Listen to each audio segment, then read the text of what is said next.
All right, guys, I'm out here and I'm checking out.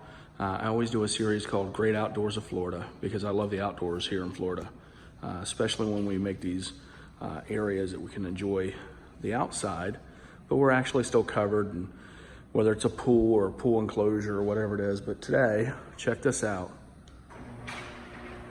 We've got our automatic hurricane shutters. All you do is hit a remote, and they all come down. We have a gas fireplace, screened in, it's all screened in. We got a nice grill over there, all propane, water, and the refrigerator is going to go right where that little hole is. And then check it out up there. Nice wood ceiling, and bam. Now you got all kinds of privacy in here. And also your stuff is protected. We do have solid glass doors at each side. We have plenty of room for a pool. So this is definitely a property to check out. Let me know if you guys want to see it.